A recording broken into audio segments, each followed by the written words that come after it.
d'office et je dis bonjour à ceux qui nous regarderont en ligne maintenant ou par la suite, parce que les versets qu'on va aborder aujourd'hui se trouvent d'abord en Genèse 3, c'est là où je vais commencer ma lecture au verset 21 et 22, mais après, je vous préviens, il y aura Matthieu 21, 19 et à la fin, Jean 16, 13 à 15.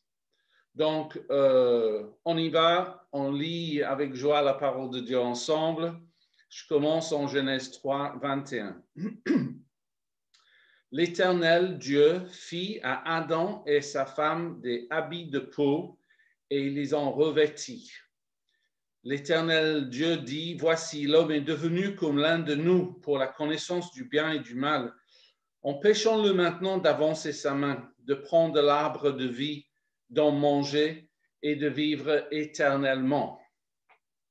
OK, on va en Matthieu, je vais tout lire, comme ça on a fait le tour. Matthieu 21 et le verset 19, ça parle de Jésus, ce moment est assez connu, c'est pour ça que je ne lis pas toute l'histoire. Voyant un figuier sur le chemin, il s'en approcha, mais il n'y trouva que des feuilles, et il lui dit que jamais fruit ne naisse de toi, et à l'instant, le figuier sécha. Et enfin, comme je vous ai dit, Jean 16, il faut juste que je trouve aussi, je tourne, et le verset 13 à 15, les versets, verset 13, quand le consolateur sera venu, l'esprit de vérité, il vous conduira dans toute la vérité, car il ne parlera pas de lui-même, mais il dira tout ce qu'il aura entendu et il vous annoncera les choses à venir. Il me glorifiera parce qu'il prendra de ce qui est à moi et vous l'annoncera. Tout ce que le Père a est à moi. C'est pourquoi j'ai dit qu'il prend de ce qui est à moi et il vous l'annoncera. Donc, Seigneur, merci pour ta parole.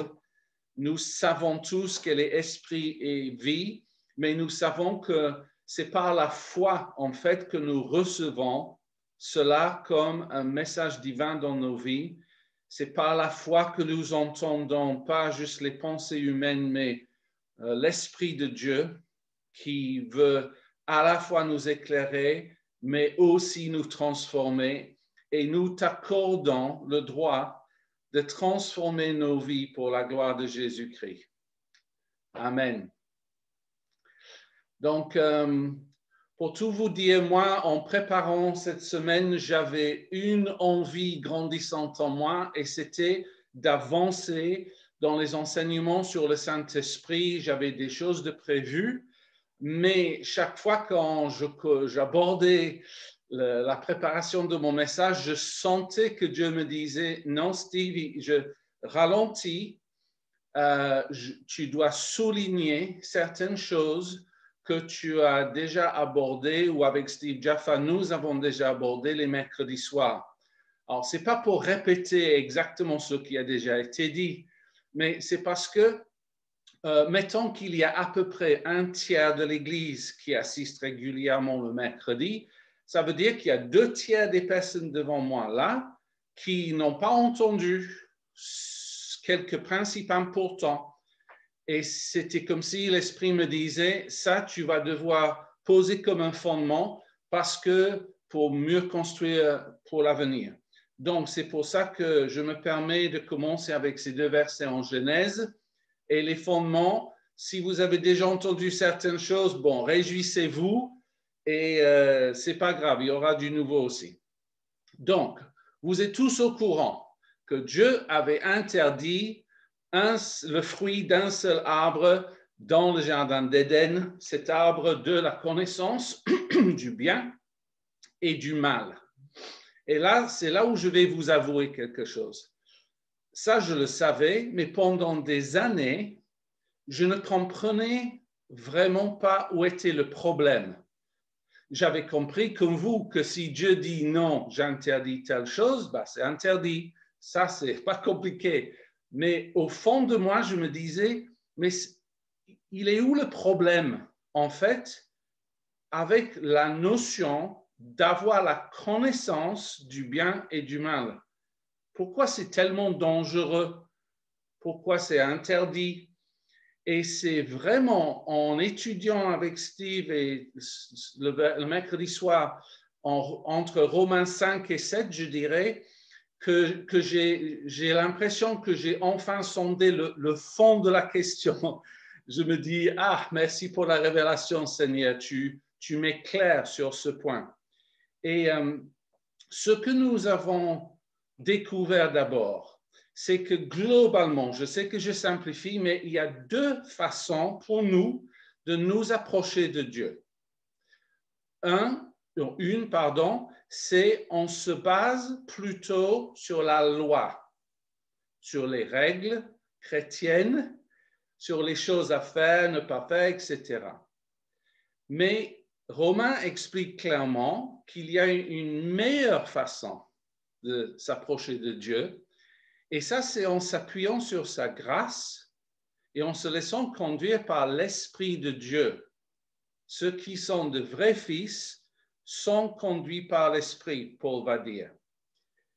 Et ce qu'on a découvert, c'est le vrai problème avec la première approche, avec la loi de Moïse qui était en soi parfaite.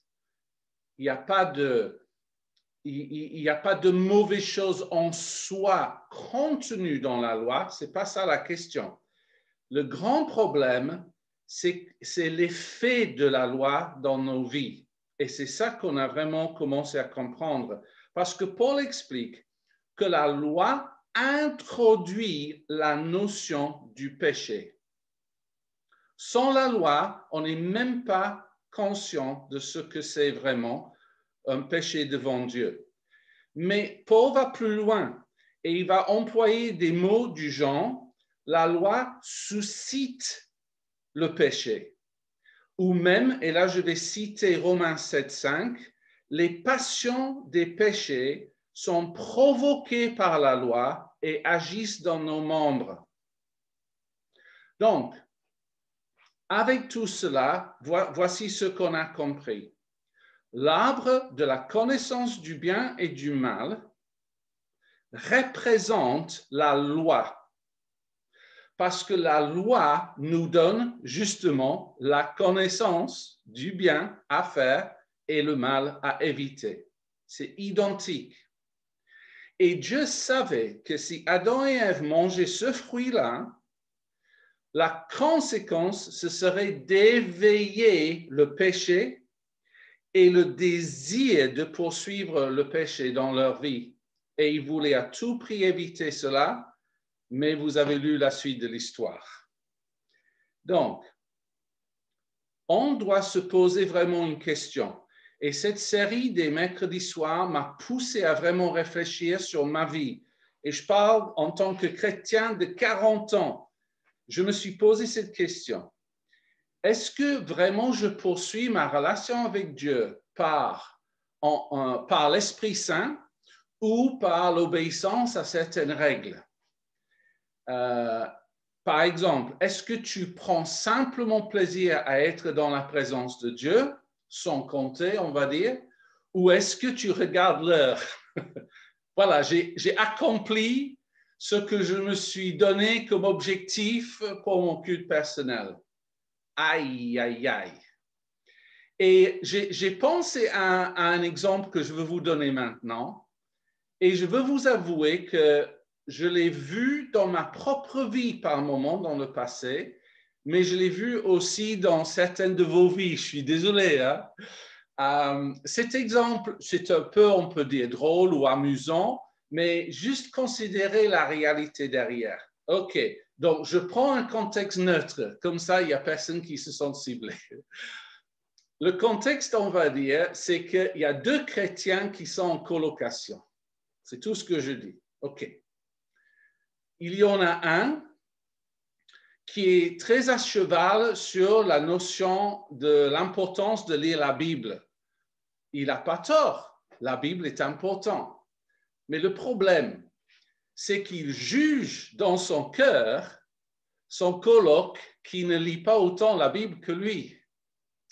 Donc, un jour, ce qui se passe, c'est que le premier, il est là dans le salon, il est en train de lire sa Bible, mais après 20-25 minutes, il commence à s'ennuyer un peu.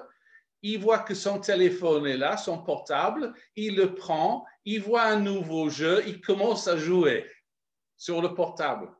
Sauf qu'au moment où il commence, il entend venir l'autre chrétien, le non-biblique. Et qu'est-ce qu'il fait? Il ferme rapidement le portable, il ouvre de nouveau la Bible pour faire semblant, quand le coloc entre, ah, qu'est-ce qu'il est spirituel! Qu'est-ce qu'il est spirituel? Non, pas du tout en fait. Ce qu'il est, c'est qu'il n'est pas libre du regard des autres et il est légaliste. C'est ça la condition de son âme. Et peut-être vous n'avez jamais fait ça de toute votre vie. Félicitations. Félicitations. Si c'est ton cas, continue. Mais il faut vraiment qu'on se pose cette question. Seigneur, est-ce qu'il y a vraiment un aspect légaliste dans mon approche? Est-ce que je suis plus dans l'obéissance aux règles que dans la recherche d'une relation, la recherche de ta face? Et purifie-moi, sans mon cœur. Ce n'est pas négatif, ces choses sont positives pour aller dans le bon sens. Quand je pense à Jésus, et je me dis, Jésus qui était parfait, qui, la Bible dit en hébreu, qui détestait le péché, d'accord? Et qu'il aimait la droiture, qu'est-ce qu'il a pu critiquer Jésus dans la vie des personnes quand il est venu? Est-ce que vous vous souvenez des moments où il disait aux disciples, ça c'est mauvais, fais pas ceci, fais pas l'autre? Moi, c'est pas ma lecture. Le Jésus que je vois dans les évangiles s'opposait vraiment à deux choses. Le manque de foi, il reprenait les disciples pour leur incrédulité, c'est-à-dire il attachait énormément d'importance à la foi. Et de temps en temps, il avait une autre reproche qui était s'il faisait preuve d'orgueil et manquait d'humilité. Et il allait prendre un enfant et dire non, faites comme cela, cherche l'humilité, parce que l'orgueil va éloigner Dieu de ta vie. Et il ciblait ces deux choses-là. Mais la transformation de Jésus venait dans la vie de ses disciples parce qu'il les aimait et parce qu'il les lavait par la parole. Et ça, c'est ce qu'il veut faire dans nos vies. Gloire à Dieu pour ça. Donc, je veux revenir en Genèse et vous parler des deux solutions qui sont proposées. La première, pour le péché, je veux dire, pour la situation d'Adam et Ève. Vous êtes tous au courant, c'est Adam et Ève qui ont décidé que leur solution qu'ils allaient trouver, eux, c'était d'aller voir un figuier, de prendre les feuilles, de les coudre, de se cacher, à la fois l'un de l'autre, à la fois de Dieu. Et Dieu arrive dans cette situation et par le geste que nous avons lu ensemble, Genèse 3, 21, on comprend que Dieu n'est absolument pas d'accord avec ce qu'ils ont fait. Parce que ce que Dieu fait, c'est qu'il sacrifie des animaux, il prend la peau des animaux, il forme ou crée des habits pour Adam et Ève. Et ce verset 21 nous dit à la fin que c'est Dieu lui-même qui revêt Adam et Ève. C'est lui qui pose ses habits de peau sur eux.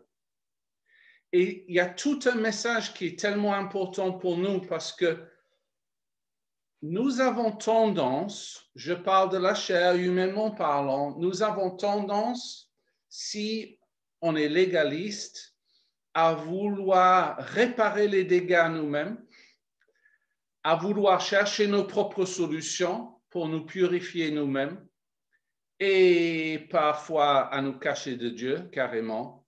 Et Dieu dit, non, non, c'est absolument pas ça. C'est comme si Dieu disait ceci. Je me permets d'imaginer la pensée de Dieu. Mon peuple, ne vous cachez pas de moi. Il y a un chemin qui vous restaure dans ma présence. C'est le chemin du sacrifice.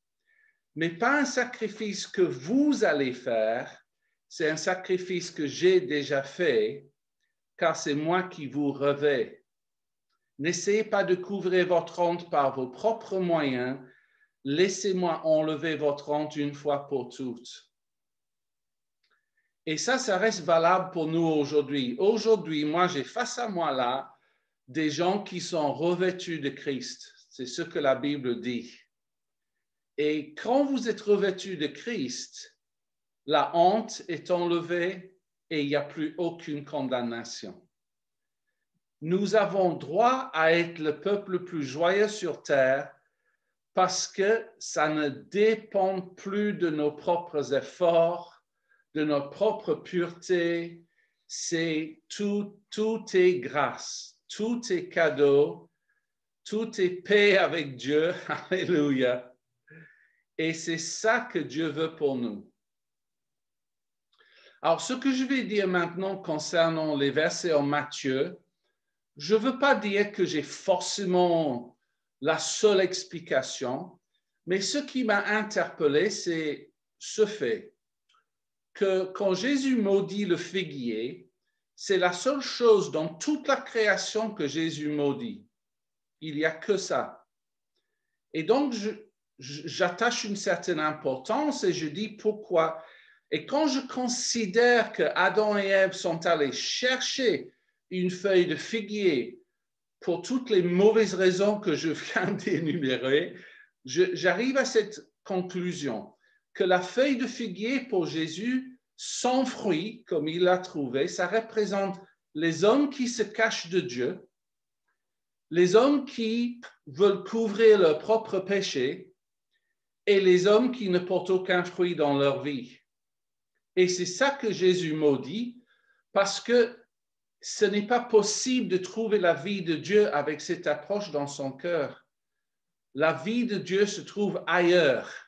Je sais que les théologiens ont raison. Je suis de leur avis de dire c'est aussi une parabole d'Israël à son époque.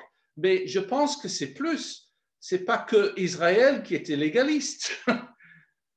C'est l'humanité qui doit avoir un nouveau regard sur la relation que Dieu cherche et aussi sur la loi et notre lecture de la Bible. Laissez-moi juste vous rappeler ce que Jésus a dit concernant quand toi et moi, on a notre culte personnel et on lit la parole de Dieu. Juste écoutez, je vous donne la référence après.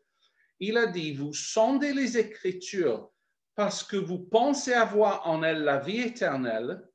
Ce sont elles qui rendent témoignage de moi et vous ne voulez pas venir à moi pour avoir la vie. Ça, c'est Jean 5, 39, 40. C'est-à-dire, si on lit la Bible de façon légaliste, on peut passer à côté de la relation que Dieu veut. Et donc, le petit résumé de tout ça, pour moi, c'est de dire, la loi de Dieu, elle est pure, mais elle révèle deux choses. Elle révèle notre péché et notre besoin d'un sauveur. Et une vie légaliste remplie d'interdits ne porte pas de fruits pour Dieu. C'est comme une feuille de figuier qui ne produira plus jamais. Mais nous sommes destinés à vraiment porter du fruit pour Dieu. Et maintenant, j'arrive à Jean 16, parce que c'est là où, et les versets 13 à 15, c'est là où je veux vous donner un premier élément de réponse. Ce n'est pas tout concernant le Saint-Esprit, mais là, c'est quelque chose que je sais que le Saint-Esprit veut vraiment faire dans nos vies. Je suis convaincu et je vous donnerai des exemples. Alors, juste avant, je vais vous dire ceci. Hier, j'écoutais un message sans surprise de Bill Johnson, mais c'était un tout petit, juste 9 minutes, highlights, les temps forts. Et quelqu'un lui posait une question sur la sagesse de Salomon et il a répondu avec quelque chose que je n'avais jamais entendu, donc je vous partage. Il a dit quand Salomon a demandé la sagesse de Dieu, le mot hébreu concerné, en fait, signifie à la racine ceci. Il demandait à Dieu la capacité d'entendre la sagesse de Dieu. Il voulait être capable, dans des situations de sa vie, d'entendre ce que Dieu disait pour qu'il ait la sagesse nécessaire dans ces circonstances. C'est pas comme si Dieu lui a donné toute la sagesse du monde d'un seul coup. C'était plus que Dieu disait, je vais t'accompagner avec ma sagesse. Et je dis, ah, ça c'est intéressant avec ce que j'ai vu ici, parce qu'en fait, bon, je fais les choses dans l'ordre. C'est ici quand Jésus introduit aux disciples la notion que c'est mieux s'il part parce qu'il va envoyer l'Esprit Saint et il appelle l'Esprit le consolateur. Il y a beaucoup d'autres mots qu'il aurait pu choisir, mais je veux que ça capte notre attention. Pourquoi? Parce que le cœur de Dieu, c'est qu'en premier lieu, ta relation avec le Saint-Esprit te console. Toi qui as vécu des choses difficiles dans ta vie, moi aussi, on a vraiment besoin de se laisser consoler. Il n'y a que le Saint-Esprit qui a le pouvoir, la capacité de comprendre tout ce que tu as vécu et d'apporter de vraies solutions. C'est lui qui sait consoler, t'entourer, te communiquer tout l'amour dont tu as besoin, t'encourager, t'exhorter, te fortifier. Et cette relation-là, elle est vraiment clé. Écoutez, je prends juste un autre exemple rapidement. J'ai connu des cas, je remonte plusieurs années, c'est vrai, mais j'ai connu des cas où les personnes non chrétiennes entendaient le message de Christ dans certains contextes d'église et voulaient devenir chrétiens. Et globalement, poser la question, qu'est-ce que je dois faire pour être chrétien? Et la réponse, tristement, c'était une série de règles. Tu dois arrêter de fumer, arrêter de boire, arrêter de faire les boîtes de nuit, arrêter de te saouler, arrêter de coucher avec ta copine, arrêter de trop manger, arrêter de faire la grasse matinée. Et tu dois, au lieu de ces choses-là, je te donne d'autres règles. Tu dois lire ta Bible tel nombre de minutes par jour. Tu dois, et tu ne dois pas. Et sans exception, si les gens entendaient de telles choses, ils disaient « Je ne suis pas à la hauteur ». C'était la réponse des gens. « Je n'arriverai pas. Je ne suis pas assez bon chrétien pour accomplir ça. » Parce qu'ils n'avaient pas compris non plus l'aide de l'esprit. Okay? Mais quand Jésus avait multiplié le pain pour les 5000 hommes et compagnie et que les gens sont allés le chercher à Capernaum, ils ont posé la question à Jésus, qu'est-ce que nous devons faire pour faire les œuvres de Dieu? Waouh, quelle occasion pour Jésus de leur donner une liste de choses à faire. Mais qu'est-ce qu'il a répondu? L'œuvre de Dieu, c'est de croire en celui qu'il a envoyé. Ouh, ça c'est l'œuvre que je dois faire. Je dois croire. Ça c'est l'œuvre de Dieu. Ah ben ça je sais faire. ça j'arrive à croire. Et donc, le cœur de Dieu pour nous, c'est croire que l'Esprit est là pour te faire du bien, pour te consoler dans tous les domaines de ta vie, pour te fortifier, pour te remplir de joie, de paix, de tout le fruit de l'Esprit, et que tout est cadeau et tout est grâce et que tu peux vraiment te régaler avec le Saint-Esprit. Ça, c'est la vérité. Ensuite, la mission que Jésus décrit en Jean 16, toujours, c'est que l'Esprit veut te conduire dans toute la vérité, c'est le mot. Et c'est intéressant comme mot parce que, encore une fois, à la racine de ce mot, ça signifie aussi toute la réalité de Dieu. C'est traduit bien, c'est la vérité, d'accord, mais la notion, c'est que l'Esprit Saint peut te révéler quelle est la réalité de la perspective de Dieu pour ta vie, pour ton avenir, pour tes circonstances. Et quand tu es capable de regarder comme Dieu, tu es tout aussi apaisé que Dieu. Parce que Dieu, forcément connaissant la fin du début, il sait que tout concourt pour notre bien. Il sait à quel point nous sommes protégés. Il voit les anges autour de nous que nous ne voyons pas. Il est capable de rester serein et en confiance.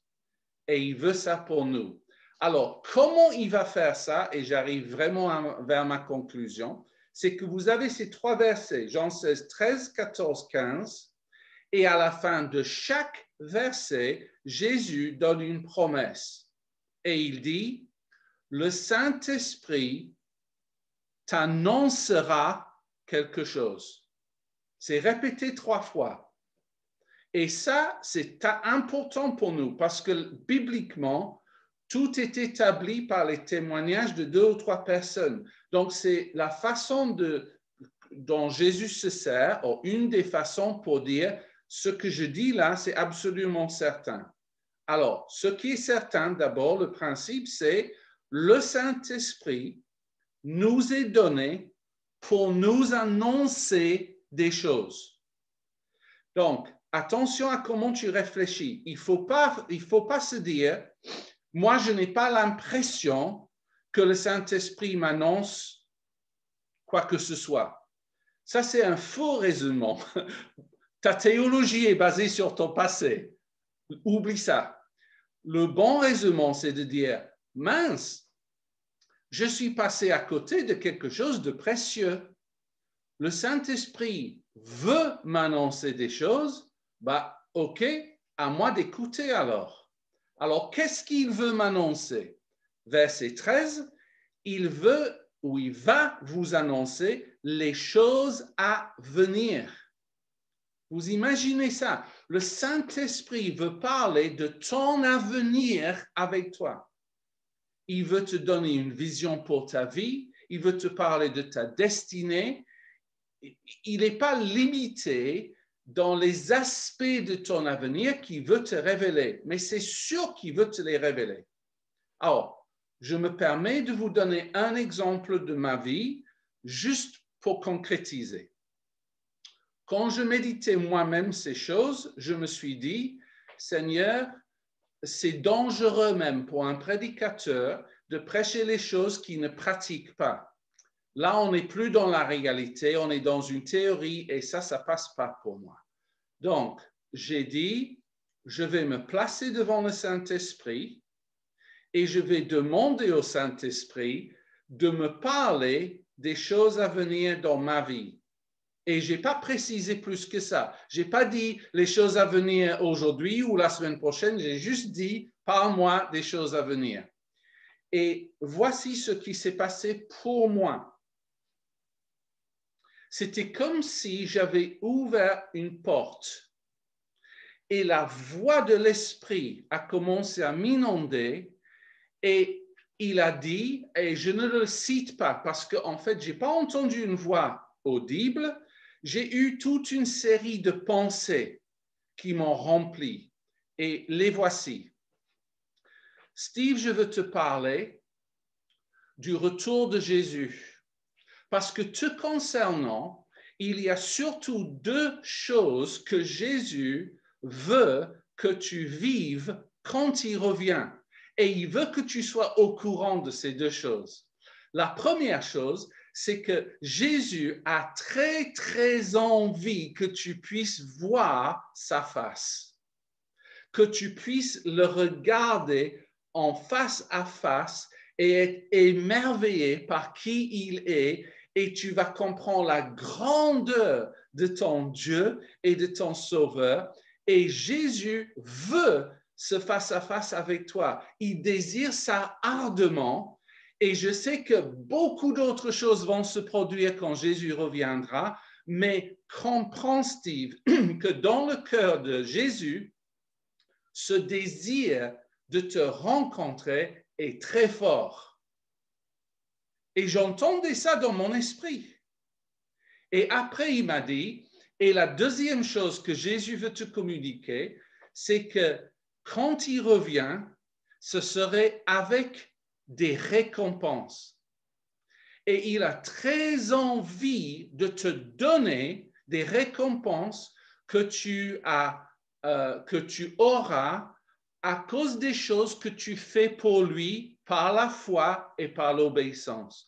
Chaque fois, le Saint-Esprit me disait, chaque fois que tu fais quelque chose pour Jésus, il y a une récompense qui est attachée, et Jésus veut que tu vives conscient de cette réalité qu'il vient pour te récompenser. Et tu vas aimer les cadeaux qu'il a emmagasinés pour toi. Et je peux vous dire que quand j'entends de telles choses de la part du Saint-Esprit, ça me fait un bien fou. Ça me donne la perspective du ciel, ça me rend encore plus amoureux de Jésus. Et je me dis après, mais pourquoi je n'écoute pas plus souvent? je veux prêcher à moi-même en vous prêchant, en disant plus de ta voix, Seigneur, plus de ces annonces des choses à venir.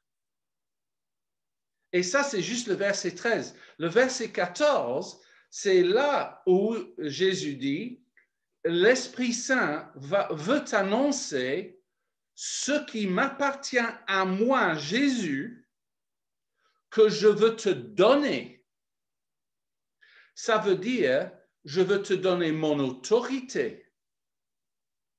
Je veux te donner mon onction. Je veux te donner ma pureté et mon caractère. Et la liste est très longue des choses que Jésus veut te donner, mais pour les recevoir, tu dois entendre, parce que c'est l'Esprit Saint. Quand il annonce quelque chose et que ton esprit le capte, ça devient le moment où ces choses peuvent devenir réalité dans ta vie. Si le prédicateur te le dit, c'est une chose, mais quand l'Esprit lui-même te le dit, c'est comme si tu te l'appropries. Donc, cette semaine, je prophétise chaque personne sur cet écran qui va écouter Saint-Esprit, quelles sont les choses qui appartiennent à Jésus, que Jésus lui-même veut me donner, tu entendras des choses. Et ces choses peuvent faire partie de ta vie. Et le troisième est tellement grand que honnêtement, je ne me permets pas de le prêcher. Parce que le verset 15, Jésus dit, en fait, le Saint-Esprit veut vous annoncer tout ce qui appartient au Père, qui est pour vous votre héritage. Le Père lui-même vous accorde un héritage. Et c'est tellement grand que c'est comme un sujet à part pour moi. Donc, désolé si vous voulez plus de détails, ce n'est pas pour aujourd'hui. Mais c'est pour vous inspirer, je l'espère, c'est mon cœur, d'aller chercher cet esprit merveilleux qui est en toi, qui veut certainement, sûrement, définitivement vous annoncer de belles choses pour l'avenir, ton héritage et les choses qui appartiennent à Jésus qui maintenant t'appartiennent aussi. Autorité, puissance, caractère divin. Alléluia. Alors, je vais terminer ce message avec 2 prières. Un, je vais dire, l'autre, je vais lire. La deuxième prière se trouve dans un verset biblique très connu. Vous allez l'entendre dans un instant. Mais laissez-moi juste faire une prière de cœur pour vous. Recevez.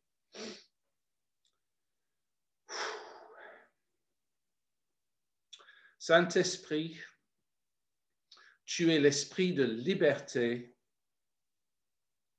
Tu veux chasser tout légalisme de nos vies, tout jugement des autres, tout esprit critique. Et avec humilité, tu veux révéler la grandeur de qui nous sommes et de ce qui est à disposition pour nous.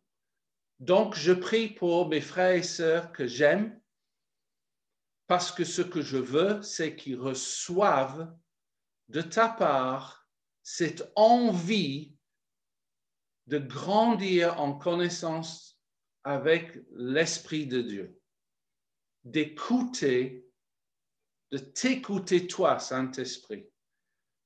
Mets en chaque cœur le désir d'aller écouter les choses que tu veux certainement annoncer. Je prie pour la foi dans le cœur de chacun pour recevoir dans la simplicité, par la grâce, toutes les révélations que tu veux nous donner qui sont capables de transformer nos vies.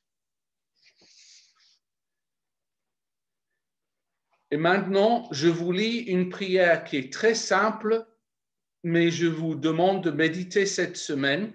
Juste écoutez d'abord, je vous donne la référence après. Que la grâce du Seigneur Jésus-Christ, l'amour de Dieu et la communication, je ne me trompe pas de mot, du Saint-Esprit soient avec vous tous. 2 Corinthiens 13, 13. Parce que pour aller plus loin, vous avez besoin de grâce, besoin de recevoir l'amour et besoin de communiquer avec le Saint-Esprit. Cette prière doit être méditée ou peut être méditée cette semaine. Alors, la dernière chose à noter avant d'aller dans nos groupes, et les groupes, Hugo, tu peux arrêter l'enregistrement.